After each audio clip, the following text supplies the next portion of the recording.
झारखंड शैक्षिक अनुसंधान एवं प्रशिक्षण परिषद रांची मासिक मूल्यांकन मंथली असेसमेंट माह नवंबर सत्र 2021-22 कक्षा 6 पूर्णांक 60 विषय हिंदी, इंग्लिश, गणित, विज्ञान, सामाजिक विज्ञान और संस्कृत।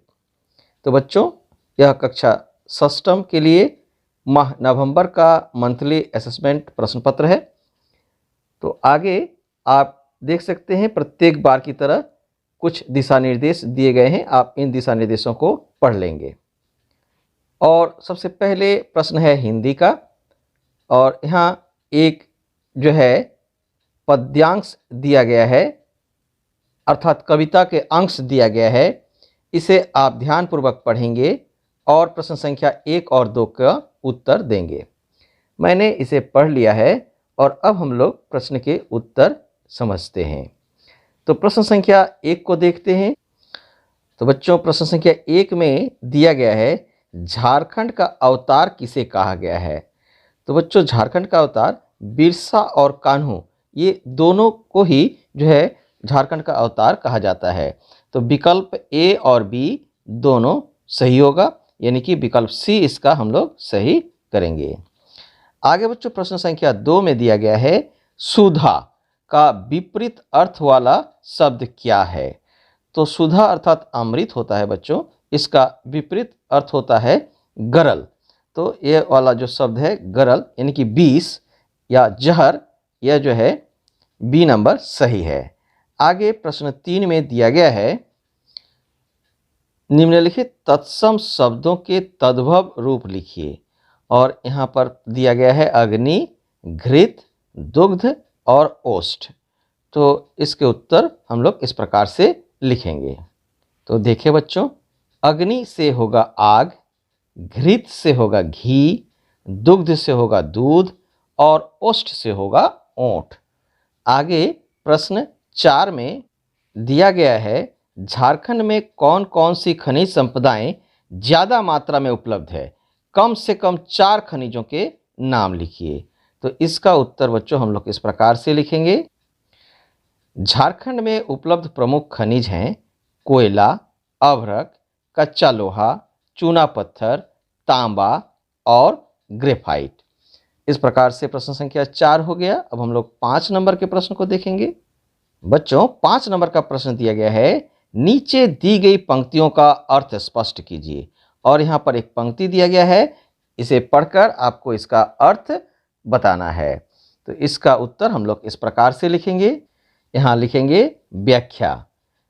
कवि के अनुसार झारखंड एक ऐसा स्थान है जहाँ सभी धर्म सम्मान पाते हैं। साधुओं के साधना का स्थान होने के साथ बैद्यनाथ बाबा का अद्भुत चमत्कार भी हमें यहीं दिखाई पड़ता है। कवियों द्वारा अपनी कविता की रचना का प्रिय स्थल यही है। यहाँ लोक कला, लोक धर्म का उत्थान भी देखा जा सकता है। ज्ञान के प्रकाश की ओर उन्मुख करने वाले ज्ञानपीठ यही हैं, जिनमें नित्य विज्ञान, कृषि, वाणिज्य, कला के पुष्प खिलते हैं। इतना ही नहीं, झारखंड में आधुनिक विषयों से संबंधित गुरुकुल भी चलते हैं। इतना समृद्ध स्थल कवि के अनुसार झारखंड है। तो बच्चों, प्रश्न 5 का उत्तर हम लोगों ने देखा। अब हम लोग आगे का प्रश्न देखेंगे। आगे बच्चों इंग्लिश का प्रश्न दिया गया है और इसमें पहला प्रश्न दिया गया है in the poem paper boats. आपने पेपर बोट्स कविता को पढ़ा होगा। Who races with the boats. तो यहाँ पर हम लोगों को जो विकल्प यानी कि ऑप्शन दिया गया है उसमें से विकल्प बी सही विकल्प है, इसे हम लोग चुनेंगे। आगे बच्चों प्रश्न संख्या 2 में दिया गया है another word used for shiuli flowers in the poem paper boat is. इस शिउली फ्लावर के बदले में जो है इसमें कौन से शब्द का प्रयोग हुआ है। तो बच्चों यहाँ पर जो है ये विकल्प सी जो है डाउन, DAWN डाउन, ये शब्द, इसी शब्द का प्रयोग इसमें किया गया है। तो विकल्प सी सही है। आगे बच्चों प्रश्न संख्या 3 में दिया गया है give one word for a group of given words and make a sentence of it in your own words। यहाँ पर जो शब्द ये जो दिया गया है विकल्प ए, इसमें जो दिया गया है one who is all powerful, इन शब्दों को, ये जो ग्रुप ऑफ वर्ड्स है, इन्हें एक शब्द में लिखना है और उसी शब्द का आपको वाक्य भी बनाना है। तो इसे हम लोग इस प्रकार से लिखेंगे। तो देखिए बच्चों, इसका हम लोग लिखेंगे one who is all powerful, इसको हम लोग कहते हैं ओमनीपोटेंट, और अर्थात सर्वशक्तिमान। और इसका वाक्य हम लोग इस प्रकार से बनाएंगे, it's a good thing God is omnipotent, अर्थात यह बहुत अच्छी बात है कि भगवान जो है वह सर्वशक्तिमान है। आगे प्रश्न देखेंगे। तो बच्चों, प्रश्न संख्या 4 में दिया गया है fill in the blanks with words to complete the sentence from the chapter examination time. Examination time से जो चैप्टर है आपका, उसी से इस वाक्य को लिया गया है और यहाँ पर खाली स्थान दिया गया है, इस खाली स्थान में आपको भरना है। तो आप यहाँ पर क्या भरेंगे, आइए हम लोग देखते हैं। तो बच्चों देखें, यहाँ पर हम लोग भरेंगे राजम came to school at the stroke of last bell, अर्थात अंतिम घंटी लगने के समय ही राजम जो है विद्यालय में आता है। आगे बच्चों 5 नंबर का प्रश्न देखेंगे। तो बच्चों 5 नंबर में 2 प्रश्न दिए गए हैं, ए और बी। यहाँ दिया गया है answer the following questions in your one words, अपने शब्दों में इसे लिखना है। और ए नंबर में है why did money say that the 4 annas he had invested in brinjal was not after all a waste। तो इसका हम लोग इस प्रकार से आंसर लिखेंगे, money say that the 4 annas he had invested on brinjal was not after all a waste, as because he had received all the clause or advices regarding examination through the clerk. The suggestion made by the clerk was ample to money। तो आगे हम लोग B number का प्रश्न को देखते हैं। B number में बच्चों प्रश्न दिया गया है Why does a boy in the poem paper boats write his name on the paper boats? Paper boat जो कविता है उसमें वह लड़का जो है अपना नाम पेपर बोट पर क्यों लिखता है? तो इसका उत्तर में हम लोग इस प्रकार से लिखेंगे। बच्चों देखें, इसका उत्तर लिखेंगे ही rights his name and the name of his village, वो अपना नाम और अपने गांव का नाम on the paper boats boat पर लिखता है इन बिग ब्लैक लेटर्स, अर्थात बड़े काले अक्षरों में लिखता है, and floats them in stream, और उसे वो बहा देता है बहाव में। He does this with the hope, वह इस आशा में इसे करता है that someone in a strange land, कोई जो है अपरिचित जो जगह है, वह उस अपरिचित जगह में कोई ज़रूर इसे देखेगा, would find the boats and take them, और उन्हें यहाँ से ले जाएगा। तो बच्चों आगे प्रश्न है। तो बच्चों आगे गणित का प्रश्न दिया गया है और यहाँ पर दिया गया है यदि x बराबर 4, x is equal to 4, y is equal to 2, तो 6x माइनस 3y का मान क्या होगा? तो बच्चों देखिए, यहाँ पर x के जगह में 6x माइनस 3y जो है, यहाँ पर x के जगह में 4 रखेंगे और y का जगह में 2 रखेंगे। तो देखिए बच्चों, इसको इस प्रकार से करेंगे 6 इंटू x है तो x के जगह में रखेंगे 4 और फिर 3 इंटू वाई के जगह में रखेंगे 2। तो इसको गुना करेंगे, 4 और 6 हो गया 24 और 3 और 2 हो गया 6, ये हो गया 6 into 4 minus 3 into 2 is equal to 24 minus 6, और इसको घटाएंगे तो हो जाएगा 18। तो ये इसलिए ये जो विकल्प ए है वो सही विकल्प है। आगे प्रश्न 2 है। 2 में दिया गया है समीकरण 2y minus Y 12 minus Y is equal to 5। तो यहाँ पर हमें y का मान ज्ञात करना है। तो देखिए बच्चों, 12 minus Y is equal to 5 है, तो ये जो माइनस वाई है इसे हम दाईं तरफ ले जाएंगे और 5 जो दाईं तरफ है उसे हम बाईं तरफ ले आएंगे। तो देखें 12 minus 5 is equal to Y. तो 12 में से 5 को घटाएंगे तो कितना हो जाएगा 7, y इज इक्वल टू 7। तो इस प्रकार से c का मान कितना हो गया 7 हो गया। आगे बच्चों 3 नंबर का प्रश्न हम लोग देखते हैं। 3 नंबर में दिया गया है, 3 नंबर में दिया गया है नीचे दिए सारणी को समझकर उसके खाली स्थान को भरिए। और यहाँ p का मान दिया गया है और यहाँ पर दिया गया है p-9। जब p का मान 9 होगा तो यहाँ पर क्या होगा, तो देखिए यहाँ p नीचे p-9 लिखा हुआ है, तो p के जगह में अगर 9 लिखेंगे तो ये 9 - 9 हो जाएगा 0, तो यहाँ पर हम लोग 0 को लिखेंगे। आगे यहाँ पर दिया गया 8, तो हम p के जगह पर अगर 8 को लिखते हैं तो इसमें से घटाएंगे तो हो जाएगा -1, इसलिए यहाँ पर -1 हो जाएगा। तो इस प्रकार से 3 नंबर के प्रश्न का हल हो गया। अब हम लोग 4 नंबर का प्रश्न को देखेंगे। 4 नंबर में बच्चों देखें, प्रश्न दिया गया है मैं एक संख्या हूँ, यदि मुझे 4 से भाग दिया जाए तो 12 प्राप्त होता है, बताइए मैं कौन सी संख्या हूँ। तो बच्चों इसका हल हम लोग इस प्रकार से करेंगे। देखिए बच्चों यहाँ पहले हम लोग लिखेंगे माना कि संख्या बराबर x, और प्रश्नानुसार इस संख्या में 4 से भाग देते हैं, यानी कि x/4 बराबर हो जाता है 12। यह प्रश्न में दिया गया है, तो इसको हम लोग आगे बढ़ाएंगे। अब देखिए बच्चों, इसे हम लोग क्रॉस मल्टीप्लिकेशन करेंगे। इस 4 को 12 के साथ में गुना करेंगे, 12 के नीचे चूंकि कोई भी संख्या नहीं है 1 मानेंगे, तो x को 1 से गुना करेंगे। तो इस प्रकार से बच्चों हमें क्या प्राप्त होगा, x बराबर 12 गुने 4, और इस 12 को 4 से गुना करेंगे तो हो जाएगा 48, यानी कि x का मान हमें 48 प्राप्त होगा। तो इस प्रकार से इसका हल हो गया। अब हम लोग इसके आगे का प्रश्न देखेंगे। तो देखिए बच्चों, आगे प्रश्न दिया गया है नीचे दिए रेखाखंड में कुल कितने रेखाखंड हैं। तो बच्चों देखें यहाँ से ए बी यह एक रेखाखंड हो गया, बी सी यह एक रेखाखंड हो गया, सी डी यह एक रेखाखंड हो गया, और एक रेखाखंड है ए सी, और एक रेखाखंड है बी डी। तो कुल कितने रेखाखंड हो गए 5। तो आप इनके नाम भी इस प्रकार से लिख सकते हैं, रेखाखंड ए बी, रेखाखंड बी सी, रेखाखंड सी डी, रेखाखंड ए सी और रेखाखंड बी डी। तो इस प्रकार से भी आप लिख सकते हैं। तो आगे बच्चों प्रश्न दिया गया है, आगे बच्चों विज्ञान से प्रश्न दिया गया है, और 1 नंबर का प्रश्न है एक गड्ढे में कुछ कचरा अथवा अवशिष्ट पदार्थ को डालकर उसे मिट्टी से ढक दिया जाता है। कुछ दिनों बाद अवशिष्ट पदार्थ को अगर गड्ढे से बाहर निकाला जाए तो किस पदार्थ में कोई परिवर्तन दिखलाई नहीं देगा। यह बच्चों बहुत अच्छा प्रश्न है, और इसमें विकल्प दिया गया है कपड़ा, बी में प्लास्टिक, सी में पत्ते और डी में सब्जी का छिलका।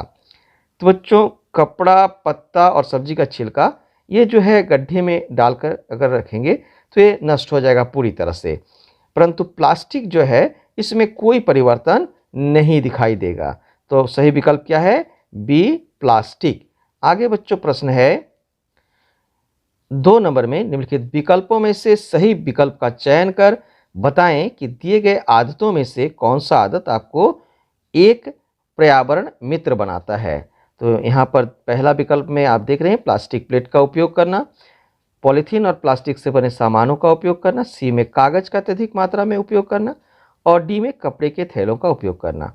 तो इसका सही विकल्प है बच्चों विकल्प सी, कागज का अत्यधिक उपयोग करना। आगे प्रश्न, किसी 3 नंबर में किसी विद्युत परिपथ में स्विच का क्या कार्य होता है। तो बच्चों अगर आप ध्यान से सोचेंगे तो आप स्वयं ही इसका उत्तर लिख सकते हैं। चलिए देखते हैं इसका उत्तर हम लोग क्या लिख सकते हैं।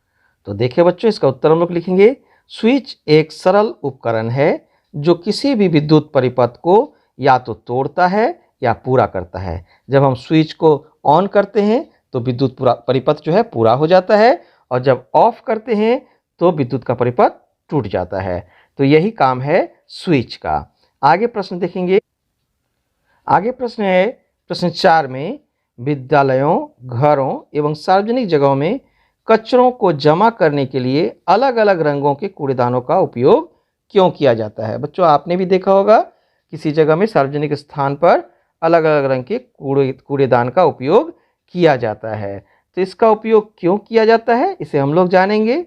तो देखिए बच्चों, इसका उत्तर हम लोग इस प्रकार से लिखेंगे विद्यालयों, घरों एवं सार्वजनिक जगहों पर कचरा जमा करने के लिए अलग अलग रंगों के कूड़ेदान का उपयोग किया जाता है ताकि गीला कचरा और सूखा कचरा को अलग अलग रखा जा सके। यही इसका कारण है कि एक में गीला कचरा रखते हैं और दूसरे में सूखा कचरा रखते हैं। आगे प्रश्न देखेंगे। प्रश्न 5 में दिया गया है, विद्युत तथा विद्युत उपकरणों का न होना हमारे जीवन को प्रभावित करेगा कैसे? व्याख्या कीजिए। या तो आप इस प्रश्न को लिखेंगे, इसका उत्तर लिखेंगे, अथवा में जो प्रश्न दिया गया है, अगर आपको यह प्रश्न आता हो तो आप इसे लिखेंगे। अपने घरों के आसपास एवं विद्यालय में कचरों के निपटान के लिए किए गए 4 उपायों का वर्णन करें। तो दोनों में से जो आपको अच्छा लगे उसी प्रश्न का उत्तर आप लिख सकते हैं, जो आपको अच्छी तरह से याद हो। तो देखें कि हम लोग 5 नंबर में जो पहला प्रश्न है उसका उत्तर कैसे लिख सकते हैं।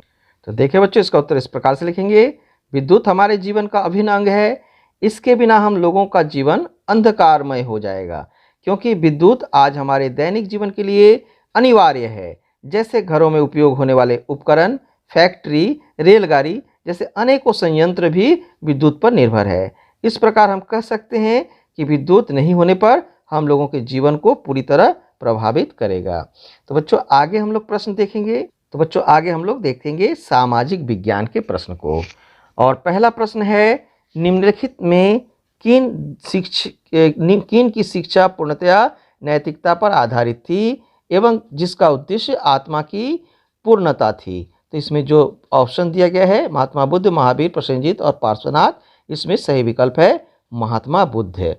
आगे प्रश्न 2 में दिया गया है, पृथ्वी का कौन सा भाग मानव के रहने के लिए भूमि एवं पेड़ पौधों के उगने और बढ़ने के लिए मृदा प्रदान करता है? तो बच्चों वह भाग है स्थल मंडल, विकल्प ए। आगे प्रश्न देखेंगे। तो बच्चों 3 नंबर में प्रश्न है, जिन क्षेत्रों में नागरिक सुविधाओं का विकास हुआ है वहां अनेक कुरीतियां एवं अंधविश्वास खत्म हो गए हैं। यह कौन सी नागरिक सुविधा है? तो बच्चों यह जो है शिक्षा है। शिक्षा ही अनेक कुरीतियां और अंधविश्वासों को खत्म कर चुकी है, और अभी भी जहां पर शिक्षा की कमी है वहां अभी भी कुरीति एवं अंधविश्वास है, जिसे शिक्षा के द्वारा ही खत्म किया जा सकता है। आगे बच्चों प्रश्न संख्या 4 में दिया गया है, नुक्कड़ नाटक और समाचार पत्रों द्वारा किसी भी सामाजिक बुराई को जड़ से मिटाने का प्रयास किया जा सकता है, उदाहरण सहित बताइए। तो बच्चों इसका उत्तर हम लोग इस प्रकार से लिखेंगे, नुक्कड़ नाटक और समाचार पत्रों द्वारा किसी भी सामाजिक बुराई को जड़ से मिटाया जा सकता है, क्योंकि नुक्कड़ नाटक में जब कहानी को उतारा जाता है तो लोग उसे अपने जीवन में महसूस करते हैं और अपनी जिंदगी से जोड़कर देखने लगते हैं। इसी प्रकार समाचार पत्र भी काफ़ी महत्व रखता है सामाजिक बुराई को मिटाने में। तो बच्चों अब हम लोग इसके आगे का प्रश्न देखेंगे, आप इसका स्क्रीनशॉट भी लेकर रख सकते हैं। तो बच्चों आगे प्रश्न है, जैव मंडल में जीवन पाया जाता है क्यों? तो बच्चों इसका उत्तर जानने से पहले मैं आपको यह बता दूं, अगर आप मेरे चैनल से जुड़ा हुआ रहना चाहते हैं तो चैनल को सब्सक्राइब कर लें, और अगर यह वीडियो आपको अच्छी लगे तो वीडियो को लाइक करें, कमेंट्स करें और अपने दोस्तों के बीच ज़्यादा से ज़्यादा इसे शेयर करें। तो अब चलते हैं प्रश्न संख्या 5 का उत्तर देखते हैं। तो देखिए बच्चों यहाँ पर लिखेंगे, धरातल पर एक सीमित क्षेत्र ऐसा है जहाँ भूमि, जल और वायु एक दूसरे के संपर्क में आते हैं। इस सीमित क्षेत्र में जीवन के लिए अनुकूल परिस्थितियाँ पाई जाती है, अतः यहाँ विभिन्न प्रकार के जीव और पेड़ पौधे पाए जाते हैं। यह क्षेत्र धरातल से कुछ ऊपर तथा कुछ नीचे जल तथा वायु में फैला हुआ है, इसे हम जीव मंडल कहते हैं। उसके बाद आगे लिखेंगे, जीव मंडल में जीव सूक्ष्म जीवाणु से लेकर बड़े वृक्ष, विशालकाय व्हेल तथा हाथी के आकार तक के होते हैं। जीव मंडल में मनुष्य सबसे महत्वपूर्ण है। तो बच्चों इसका उत्तर आप लिख लेंगे। आगे हम लोग देखते हैं प्रश्न संख्या 6। तो बच्चों प्रश्न संख्या 6 में दिया गया है, बौद्ध धर्म से संबंधित विचारों और मूल्यों को बताइए। तो इसमें 3 नंबर है, इसे थोड़ा सा आपको ज़्यादा लिखना पड़ेगा। तो हम लोग देखते हैं इसका उत्तर हम लोग क्या लिखेंगे। तो बच्चों देखें यहाँ पर हम लोग लिखेंगे, महात्मा बुद्ध ने लोगों तक अपने विचारों को प्रसार करने के लिए निम्नलिखित बातों पर जोर दिया। क में लिखेंगे, बुद्ध ने शिक्षा दी कि यह जीवन दुखों और कष्टों से भरा हुआ है और ऐसी हमारी इच्छा और लालसाओं के कारण होता है। बुद्ध ने लालसा को तृष्णा कहा। बुद्ध ने शिक्षा दी कि आत्मसंयम अपनाकर हम ऐसी लालसा से पा सकते हैं। आगे उन्होंने कहा, ख नंबर में उन्होंने लोगों को दयालु होने के साथ साथ जानवरों के जीवन का भी आदर करने की शिक्षा दी। आगे गौ में उन्होंने इसमें कहा, आगे कहा, बुद्ध ने कहा हमारे कर्मों के परिणाम चाहे अच्छे हों या बुरे हमारे वर्तमान जीवन को भी प्रभावित करते हैं। आगे उसने कहा, बुद्ध ने यह भी कहा कि लोग किसी शिक्षा को केवल इसलिए स्वीकार नहीं करें कि यह उनका उपदेश है, बल्कि वे उसे अपने विवेक से मापें। तो बच्चों आप इसका उत्तर लिख लेंगे। हम लोग आगे जो है प्रश्न संस्कृत के दिए गए हैं उसे देखते हैं। तो बच्चों संस्कृत में यहाँ पर यह जो है गद्यांश दिया गया है, आप इसे पढ़ लेंगे। देखिए यहाँ पर लिखा गया, अधोलिखित गद्यांश पठित्वा तत्धारितान प्रश्नान उत्तरत। तो इसको आप पढ़ लेंगे और उसके बाद इसके प्रश्न को हमें हल करना है। देखते हैं क्या प्रश्न दिया गया है। और इसमें पहला प्रश्न